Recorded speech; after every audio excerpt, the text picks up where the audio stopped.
Okay, well, welcome everyone to the meeting. The first item on the agenda tonight is a discussion of a third-party collection agency. Our treasurer, Maria Walls. Maria, welcome, and soon you will lead us through this. I will. Thank you so much for having me here this afternoon. And since it's my first opportunity to speak before you, since you may have been taking your oaths again or newly taking your oath, so congratulations and thank you for having me. An extensive amount of research and preparation has done before I've come before you today, and I'd just like to, we all introduced ourselves, but Kimberly Chesney is the tax collector in my office, and today we do have Amy Wyatt from American Financial Credit Services. She's the Director of Recovery Services, as well as Dean Prang, who is the Manager of Client Relations. So we're going to talk to you a little bit about the next delinquent collections method we're hoping to pursue. So, I want to talk through where we were. So prior to 2014, the only delinquent collection method used was an annual tax sale. Effective for real property, but for other property types, not as effective and efficient. In 2014, we began the use of the set-off debt program. And in 2017, we would like to begin the use of a third-party collections agency. In the future, I want you to know that my position as treasurer, my goal is to have 4 to 6 different delinquent collections programs that we're utilizing so that when we have a delinquent account, we can identify the best program that is most effective and efficient for the pursuit and collection of those tax dollars. So adding a new program, this is one step towards that goal. And I wanted to recap set-off debt for you because we do use that. We have discussed it at length in the past, and we have submitted $6.7 million to the set-off debt program and have collected approximately $770,000. It's about 11.3% collection rate. That doesn't sound great, and it's not as high as I would like it to be. Better than zero. Oh no, anything's better than zero, but we want to operate at 100% collection is the goal, okay, Brian? So that's, I mean, if I can get every dollar in the door, it makes your all's job easier, as well as the other agencies. So that sounds not great, but here's the problem. It's the only other method we've been using besides tax sales. So every delinquent account almost goes through debt set-off, despite the limitations of the debt set-off program, which are, one, it needs to be an individual, so business, personal property is not eligible. Only an individual that we then receive a Social Security match on that taxpayer. Then that taxpayer, sorry this isn't clicking, there we go. They have to file a South Carolina income tax return that also is receiving a refund. So if all of that happens, you are then possibly still competing with other debtors. So it is effective for certain business, for certain delinquent taxes, but really not what we're here to talk about today. So why we're looking at a third-party collections agency. One size doesn't fit all. One collection method or 2 collection methods is not going to fit the needs of the treasurer's office in our responsibility to collect on your all's behalf. A third-party agency would supplement the resources we have, where every department is going to be limited in time, money, staffing, right? Those 3 things. By using an external agency, we are benefiting from those resources without burdening ourselves with the cost of increasing those 3. It provides individualized solutions to the delinquent taxpayer. I do not have the staffing to call every taxpayer right now. I would love to, that'd be great. But that is a part of our limitation we cannot do. An outside agency can provide that service. We do, our office is at the forefront of whatever technology we can get our hands on, and I expect any entity we're working with to do the same, so that is a requirement in an entity that we work with. A simplified reconciliation process. The money coming back in as a result of these efforts, we need to be able to easily and efficiently account for each of the dollars that comes in. And then to identify uncollectible accounts. In recent past, there have been emails that mention the treasurer's ability to declare accounts uncollectible. If we had pursued delinquent collections on these accounts before, we could potentially declare them uncollectible, but you can't decide that on something you've never pursued before. So why we have selected American Financial Credit Services, they meet every criteria of what I just listed. They specialize in the collection of governmental debt. They have collected, and I was corrected earlier this afternoon. They've collected over $77 million at this time through their governmental debt collection program. And what I felt was most important to me and what I think will matter to you all, the majority of their clients are elected officials. That's not 100% of my priority. However, what it tells you is that their clients are also people that need to serve and collect from their constituency. And that means they can appreciate the level of respect and customer service that we want shown to our constituents. They have an interactive debt management system where we can log in any given moment and see in real time the status of our collections. We can see notes from their phone calls, recordings of those phone calls, letters, correspondence, so that if we're contacted by one of those taxpayers, we can just as easily care and provide them information to that individual as well as they can. 100% of the tax balance due is collected from the delinquent taxpayer at no cost to the county. The cost is burdened, is handled by the taxpayer themselves. It is 20% of the balance due, which is it's not a small proportion. However, there is a similar program that is run by the Department of Revenue, and they are more expensive than American Financial Credit Services. They charge 22% in order to participate in their program.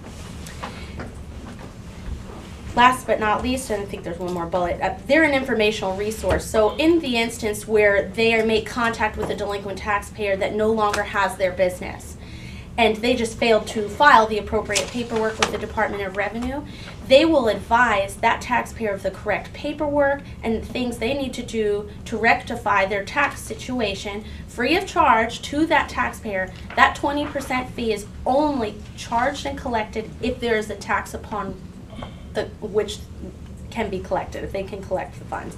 If it's just to provide information and they're not ultimately due, then there is no fee for providing that information to the taxpayer. And finally, they can assist in the identification of potentially uncollectible accounts.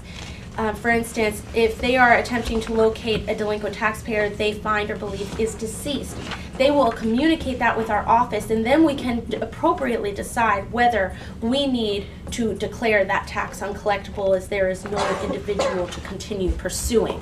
Therefore, it stops this cycle over and over of taxes rolling forward, hopefully, rolling forward and then not getting a collection on and yielding results for the county. We surveyed 18 of AFCS's current clients, and they are all treasurer's office, such as ourselves, and 100% of them responded that they have received timely and accurate funding with no issues whatsoever. They received 100% of the time notifications of any issues that may prevent collection from occurring. 56% of those never used an agency before, and 100% said each time they have had a reliable and consistent technology and data with no issues. These are all things that we want to, this is what we want to see from an entity that we're going to be partnering with. So implementation, what would that look like?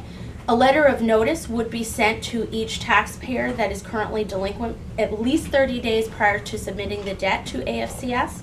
In addition to that, we will advertise in the newspaper, similar to the tax sale, the list of accounts that we're pursuing collection upon. And finally, we'll do, through traditional and social media, public outreach as we normally do, to get as much information to the public and notice as possible. Once we pass that, we will submit the debts to AFCS. The first thing they're going to do is each account will be skip traced. Essentially what this is just a fancy way of saying they're going to do what they can to find the individual who's responsible for that business. Once they do, they will contact them by letter and phone, whatever is necessary to reach that individual and communicate the debt. Payment plans are an option if they are unable to pay the debt all at one time. And finally, payments received, this is required by statute, will be applied to the oldest tax year first. So with that, I am happy to answer any questions for you all. And of course, as I mentioned, we have our tax collector here as well as Amy and Dean from AFCS. Okay, we'll open up for questions. Steve? Yeah.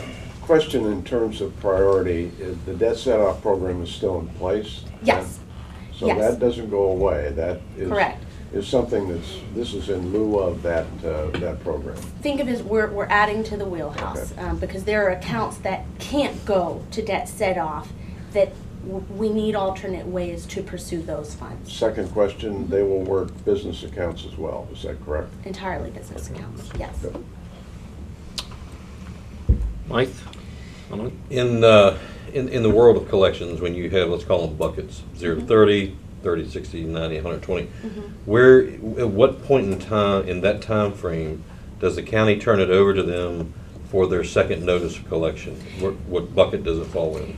After a full year's collection cycle has occurred. So once the tax year is completed, then we will evaluate, are they going to debt set off, are they going to the third party collection, are they going to tax sale? It's after a full year's cycle has occurred. Brian, question? You have a backlog, obviously, of taxes that have not been paid over the years. What's the oldest year of taxes that you currently would try to collect through this program? We can go back 10 years. So that's how far back we're gonna go. Okay, and that's a state statute, right? 10 Correct, years is the- it's a statute of limitations on how far back we can go to collect. Alice? Yeah. Payment plan, would they be required to pay the 20% on that payment plan too, or was the payment plan? The good 20% enough? is calculated on the total amount due. So they, on the payment plan, they'd be paying 20%? Oh, yes, Yeah, yes. okay. Steve? Within the payment plan, let's say you had somebody that could pay 50%, that's all we thought we could ever get. Is that an option, or does you have to do the 100% 20 over time? At this time, that's not an option. By statute, or is that would be our choice? Well, the statute says the county, the treasurer cannot collect partial payments. So unless we were willing to go down that road, which at this time I'm not, Okay. it's not up for Got discussion. it. We have to accept and collect the full amount that's due. Okay. Any other questions? I guess from my perspective of what you sent out, Maria, that I was shocked to see the magnitude. It's about $14.8 million. Yes. And that represents what, about 45%, I think you said, of the delinquent accounts? Correct. Probably the larger of those. I mean, it's almost half. It's significant. Brian? What about people who want to contest the bill? And this has actually happened to me. I had a boat that I had sold, and I had provided all the data to the Department of Natural Resources, DNR, and I had provided all the information to the Treasurer and Auditor's Office. This was several years ago. But literally for 3 years, I Well, was it's a getting tax resolution, bills like- on a boat that I Yeah. had sold legally and done all the paperwork and processed it as well as I could. So will there be a process for people to contest this? And Yes, of course, and which would be the avenue that we would want them to take. It's through the Department well, of actually, Revenue. we'd rather have them just pay it. No, I mean, we want them to do whatever is best for them and accurate. So, Right. if they have failed to, let's say, file a correct form with the Department of Revenue and they have a statutory value, they will be instructed on how to correct whatever needs to be corrected through the Department of Revenue. That's the goal here. If they came to the county and it wasn't communicated with the Department of Revenue, that's who these values are coming from. So we need them to go there to prevent it from continuing to happen. Steve? One other question, back to what Stu said. There's no way to compromise the debt. In other words, you know, in my years of bank collections when I was an early banker. Very different. Yeah, I know. But it would seem like that's only reasonable. I mean, if you know what the assets are of the, and the debt paying repayment capability of the taxpayer would be, it seems only reasonable that you would somehow be able to come to a conclusion that, you know, we're only gonna get half or 60% out of this taxpayer forever. And we Well- better have it, we'd be better to have it now than over a payment plan of 5 years or 10 years. And for a private organization, that makes definitive sense. But at this juncture, we have no idea what the ability to pay is. To put it in context, the year program will go so far as to draft, do wage garnishments. I mean, they want every penny. And to be frank, you have thousands of taxpayers who are paying on time 100% of their bill. So why should we expect one to pay 100% and not the other? Forget the statutory ramifications of not being able to accept partial payments. A payment plan is something that can be negotiated, and once that's entered into, it will operate exactly how we do the set-off debt program. It's held in an escrow account, and then once an account can be paid, the payment is applied, and then the revenue will be recognized, of course, by the agencies. Ryan, another You question? mentioned wage garnishments. How does that work? It just seems, unless there's a judgment. A different program. I was mentioning that as okay. a reference to Councilman Phillips, that that is something that if you are pursuing every dollar, the asset or the ability to pay of an individual is not really relevant in the context of our conversation. Because, did you want to jump in? Because I kept seeing your hand. I was just going to add something to what you had said. Not only is there issues about the partial payment, but there's also a statutory requirement that the oldest Correct. outstanding bill has to be paid first. Yes. Before you can then catch up with the newer years. And Yes. so there's a lot of limitations that are on that office about Correct. what they have to collect. Our goal is to get the tax base to be as accurate as possible based on what the taxpayers should actually be paying. And once they have, they feel comfortable what that is, then what can we do to pursue those payments? That's what our goal is. Stu? Is there any downside or argument against doing this? Other than you may get some angry phone calls from people they didn't realize they had a tax from 10 years ago. No. Yeah, okay. Seems to me we ought to get on with it, whatever we have to do. I'll make a motion, we accept this gear program for the treasurer's office, something we have to. Okay, The that's- third-party collection. Third-party collection. I'll Okay. second it. All right, we have a motion, second. Well, Stu had asked the question, this does not require an ordinance, it's simply a resolution from county council Correct. to For a resolution. authorize that we go through the collection agencies. I might add that there's, there's obviously the incentive here to collect money for back due taxes, but there's another advantage of this, and that is you're going to identify companies that are dormant or out of business. Yes. And we'll be able to therefore clean up the tax rolls to some extent. And there's a lot behind the scenes on this with respect to DOR, Department of Revenue from the state, and how these things occur in the bills. For dormant companies, I guess DOR continues to issue, and we have to put on the tax rolls an amount of money. Yeah. And a lot of behind the scenes things. But the point is, we'll be able to use this to clean up the tax rolls, and that's beneficial to us as far as getting an accurate value for the what the wealth of the county is, or the Correct. Ultimately, the onus is on the taxpayer. They at one point initiated the creation of a business, and if that business is dissolved, they did not take the steps that they needed to clear up that account with the Department of Revenue. So of course, the Department of Revenue knows no different. To put it in the context of debt set-off, Josh did an amazing job being our hearing officer. For many of these people, they were trying to rectify that boat with DNR for 3 years, and no one could ever finally resolve it until I think he was the first person they probably ever sat down with who could say, this is what you're going to do, this is how you're going to do it, and you're never going to deal with this again. When I was present, not a single person left angry. They were shocked at how pleasant it was and quick, and so this does not need to be a negative thing. A lot of people that may be on this list don't even realize they're on it, didn't know how to properly do it. So it's not just to increase revenues and to have a good mill value, it's also about providing a public resource for business owners and people in our community that just didn't realize that they needed to do that. Okay, any other questions? Okay, if there are no other questions, we have a motion on the floor to accept the recommendation of Maria with respect to the Treasurer's Office and tax collection using the collection agency she presented. We will now call a vote on it. All those in favor, please so indicate by signifying by raising your hand. And that is Alice, you were voting? I'm not on You're this not on the committee. I'm not It's on unanimous of committee members present. Thank you very much. Okay, well, thank you, Maria, for bringing it forward. I think this will be a positive thing for the county to be doing for the residents of the county.